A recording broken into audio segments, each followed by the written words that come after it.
Olá pessoal, eu sou Beta Cunha, atriz, produtora teatral. Estou aqui hoje para bater um papo com vocês sobre o meu projeto que foi contemplado pelo Prêmio Nelson Seixas 2022, que é chamado Preta 3x4. 3x4, desculpa, estou toda ansiosa para poder fazer isso para vocês.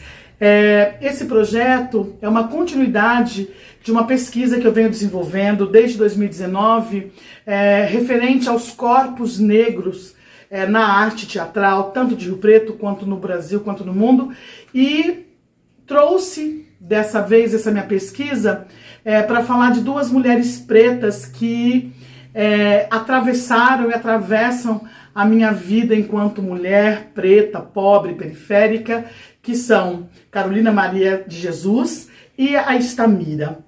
E então eu vou começar falando um pouquinho sobre mim, aquilo que eu vejo que trouxe, né, que uma referência da Carolina na minha vida. A Carolina, ela teve a oportunidade de estudar, né, num colégio mais particular, se eu não me engano, por conta dos patrões da mãe.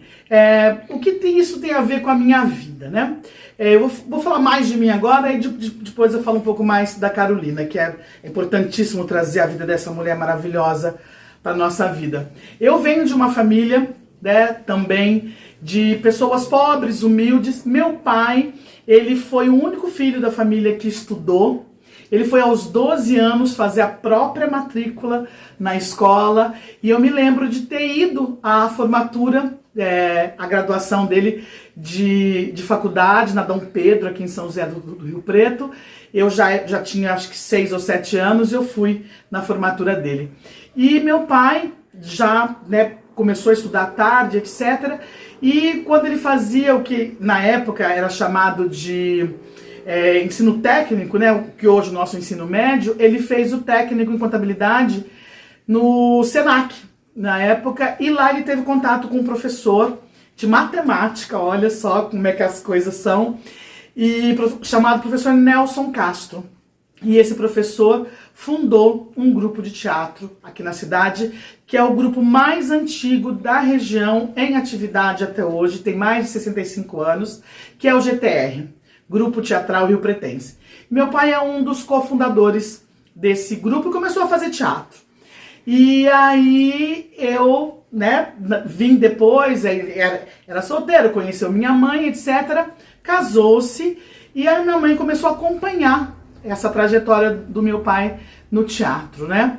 E fazendo contra-regragem, ela nunca foi pra cena. Meu pai foi ator e diretor também. Dirigiu acho que 2 espetáculos só, mas dirigiu. Mas teve a sua atuação por mais de 25 anos como ator. E aí a minha mãe grávida de mim uma vez lá, contavam muito isso, que tinha um tiro que ia acontecer no espetáculo, um tiro de festim, e ela se esqueceu disso e deu o tiro no palco e Dona Zilda começa a passar mal na coxia. E aí todo mundo, vai nascer, mas não nasci esse dia, não nasci. Fui nascer depois e aos 6 meses de idade eu fiz a minha primeira participação artística, né? No espetáculo chamado Ossos do Barão, eu fui o neto do Barão, usaram. E assim, então eu cresci nesse universo, nessa família que mesmo em condições extremamente vamos dizer, pobre, né? A gente não tinha a questão de ser favelado, nem de estar, né, à margem social, porque meu pai e minha mãe sempre buscaram isso. Meu pai, por ter estudado, enfim, tido bastante dificuldade, uma história de vida bastante dura, ele fazia questão de que a gente pudesse ter acesso aos estudos, etc e tal. E isso eu acho que é onde bate ali a questão minha e da Carolina, né? E essa questão da minha vida artística, ela foi muito porque eu cresci vendo meu pai, né, fazendo teatro. Então eu me lembro depois, quando eu for falar mais da Carolina, assim, dela falar que ela devorava livros e eu amava assistir os espetáculos do meu pai. né? Ela devorava livros e ela dizia, vou escrever um livro, etc. E eu fui crescendo dessa questão. Quando a gente se reunia, a família, à noite, em casa de amigos, parentes, assim, a minha brincadeira era fazer teatro. Eu brincava de fazer teatro. Então eu pegava meu irmão, minha irmã, meus primos mais novos, assim, e eu me lembrava do que eu tinha assistido do meu pai. E a gente encenava pequenos trechos dos espetáculos dele, sabe? E eu dizia assim, eu quero fazer isso é uma questão da minha vida. E eles faziam muito musical na época. Eu me lembro que eu falava assim, eu quero ser cantora. Porque pra mim, antes de eu quero ser atriz, veio eu quero ser cantora. Por conta de ver meu pai cantando, eles tinham um conjunto musical em cena. Então, o que depois eu fui descobrir o quanto é difícil uma companhia ter, né, uma banda que toca, que acompanha, músicos que são atores. Hoje eu sei disso, né, porque faço parte de uma companhia assim. Mas, assim, eu falava, nossa, eu quero ser cantora. Eu quero estar no palco, eu quero fazer isso. E sempre dava. Então, só fazia trecho musical. E aí eu falava assim, nossa, o que, né? Quero ser cantora porque eu acho que eu vou ser famosa, eu vou querer falar. Porque meu pai, o que eu lembrava dessa época eram espetáculos, década de 70, em plena ditadura, eram espetáculos que eles iam, pegavam autorização e montavam aqui. Tipo, Arena Conta Zumbi, Castro Alves Pede Passagem e Canta, que eram textos muito assim, que tinham coisas de protestos na época e que eles usavam para falar disso. E eu falava assim, olha que interessante. Depois, quando eu fui me entendendo com isso, eu falava assim, eles contestavam, protestavam. Eu falava, eu quero isso, eu quero fazer isso, eu quero falar. Eu quero falar daquilo que eu vivi. Então, toda vez que ou eu fazia peça dele, ou eu falava de coisas que eu imaginava da minha vida, como ia ser minha vida, que eu ia ter meus filhos. Quando ia virar o ano 2000, todo mundo falava, vai acabar o mundo no ano 2000. Já estamos há 23 anos após o fim do mundo. Aí eu dizia assim, bom, eu já fazia planos, eu vou estar com tantos anos, vou ter meus filhos, vou estar em casa, ninguém vai sair de casa esse dia, porque vai ficar todo mundo junto, vamos morrer junto.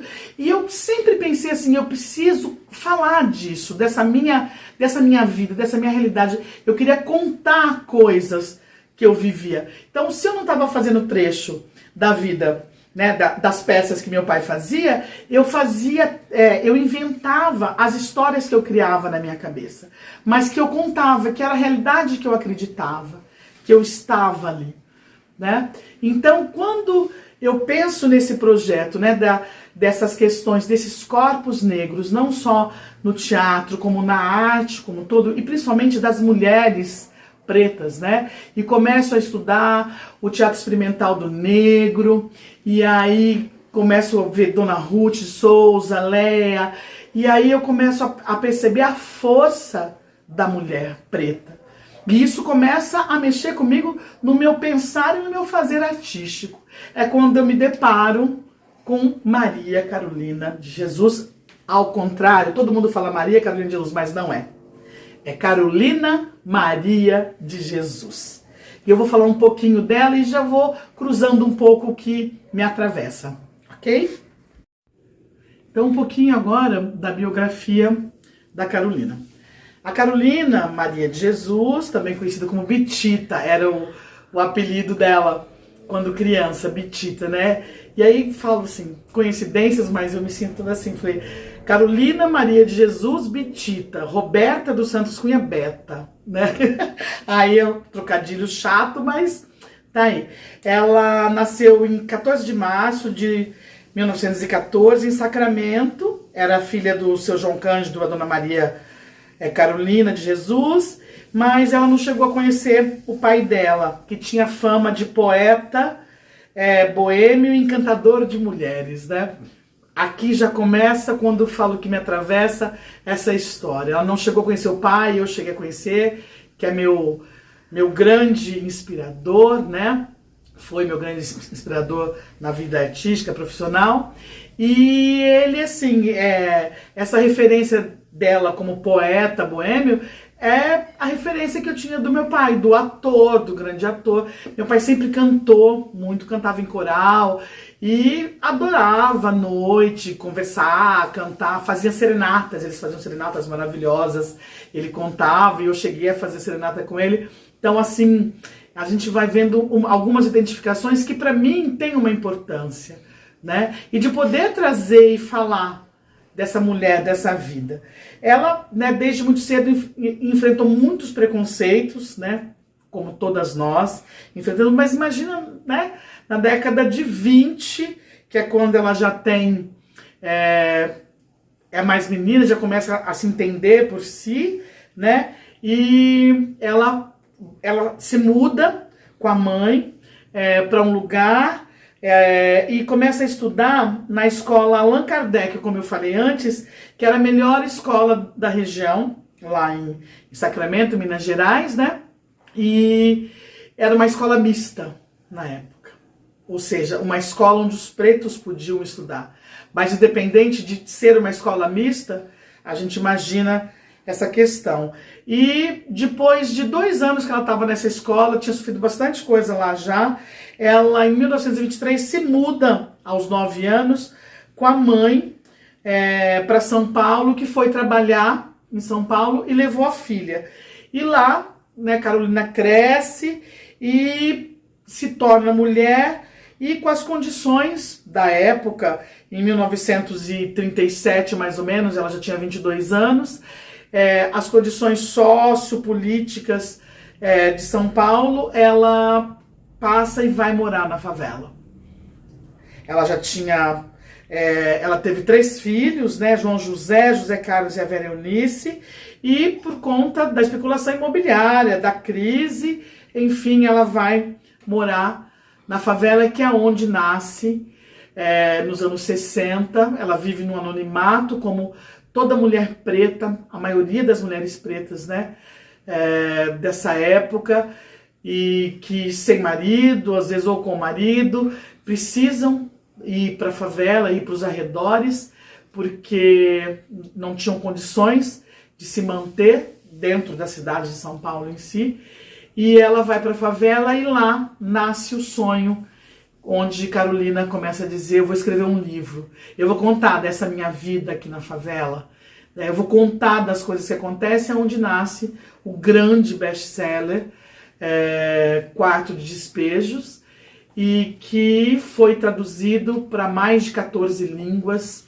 e se tornou, foi quando ela sai desse anonimato que se encontram hoje, se encontravam e se encontram até hoje tantas mulheres negras desse nosso país, né? Então é em respeito a essa luta, a essa valorização que ela teve por pouco que ela foi alfabetizada, que ela pôde escrever, ela escrevia lá nos papéis que ela catava, no papelão, e fez esse livro até que um repórter a descobre, ele foi para fazer uma matéria